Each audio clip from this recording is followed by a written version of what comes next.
அனைவருக்கும் வணக்கம். எல்லாரும் எப்படி இருக்கிறீங்க? இன்னைக்கு ஆயத்தி கிச்சன்ல ஆரோக்கியமான ஒரு ரெசிபி தான் பார்க்க போறோம். ஆமாங்க. உளுத்தங்கஞ்சி எப்படி செய்றதுன்னு பார்க்க போறோம். எல்லாருக்குமே தெரியும். இதுவரைக்கும் ஆயத்தி கிச்சன பார்க்கலையா? இதான் முதன்முறையா பார்க்குறீங்களா? மறக்காம லைக் பண்ணுங்க, கமெண்ட் பண்ணுங்க, ஷேர் பண்ணுங்க, சப்ஸ்கிரைப் பண்ணுங்க, பெல் ஐகானையும் கிளிக் பண்ணுங்க. இப்போ ஒரு பாத்திரத்துல 1/4 கப் வறுத்த உளுத்தம் பொடி மாவு சேர்த்துக்கிறோம். அது கூடவே 2 டேபிள் ஸ்பூன் அளவுக்கு அரிசி மாவு சேர்த்துக்கிறோம். அதுவும் வறுத்தது தான். இதில் 1/4 டீஸ்பூன் மஞ்சள், 1/4 டீஸ்பூன் உப்பு, 1/4 டீஸ்பூன் மிளகுத்தூள். இது மூணையும் நல்லா சேர்த்துட்டு நல்லா கலந்து விட்டுறலாம். இப்போ இப்படி நல்லா கலந்துக்கோங்க.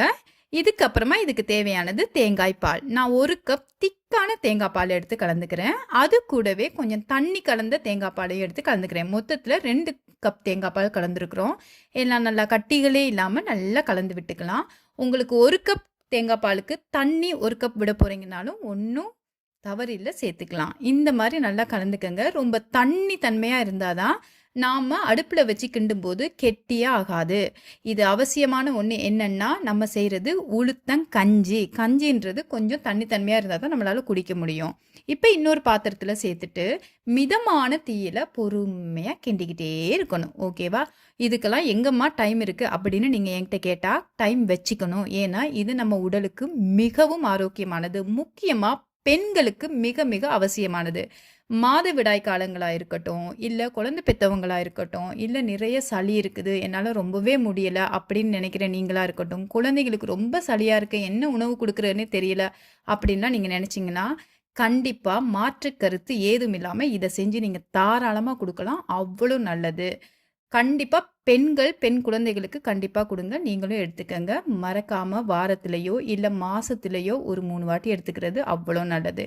இந்த மாதிரி பதத்தில் தான் இருக்கணும். இப்போ ஆல்மோஸ்ட் இது முடிகிற ஸ்டேஜ் வந்தாச்சு. இப்போ நான் 1/2 கப் நல்லா துருவிக்கிட்ட கருப்பட்டி, அதாவது வெல்லம்னு சொல்லுவோம், இதையும் அதில் சேர்த்துக்கலாம். நல்லா சேர்த்துட்டு கலந்து விட்டுக்கோங்க. இது தேவையான அளவு இனிப்பு. ஏலக்காய் ஒரு 4 ஏலக்காவை எடுத்து வறுத்து பொடி பண்ணி சேர்த்துக்குங்க. வாசனை மிக மிக சூப்பராக இருக்கும்.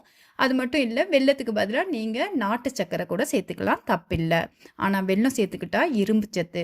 உளுந்து எவ்வளோ முக்கியமானதுன்னு உங்களுக்கு தெரியும். அதை விட பச்சை அரிசியில் சிவப்பரிசின்னு ஒன்று இருக்குது, அதுதான் இன்னும் சூப்பரானது நம்ம உடம்புக்கு. அதையும் நீங்கள் சேர்த்துக்கலாம். நெக்ஸ்ட் டைம் அது என்ன ரைஸ்ன்றது காட்டுறேன். பாருங்கள் எவ்வளோ கரெக்டாக வந்துருச்சு இல்லை? இந்த மாதிரி பதத்தில் நாம் இறக்கிடணும். இதுக்கு மேலே விட்டிங்கன்னா ரொம்ப திக்காக கட்டியாயிரும். அது நல்லதில்லை. இன்னொன்று முக்கியமான ஒன்று என்னென்னா, சுட சுட குடிக்கணும். இப்போ நான் பரிமாறுறதுக்கு வந்துட்டேன். ரொம்ப சூடாக இருக்கும்போது குடிக்கிறது தான் இன்னும் நல்லது. குழந்தைங்களுக்கு கொஞ்சம் மிதமான சூட்டில் கொடுங்க. ஆற வச்சு கொடுத்தீங்கன்னா அது குடிக்கிறதுல அர்த்தமே இல்லாமல் போயிடும்.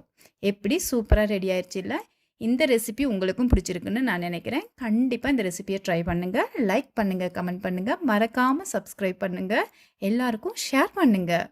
ஓகே, இன்னொரு ரெசிபியில் நான் உங்கள் எல்லாரையும் சந்திக்கிறேன். ஆரோக்கியமான உணவு, ஆரோக்கியமான வாழ்க்கை. பாய் பாய்.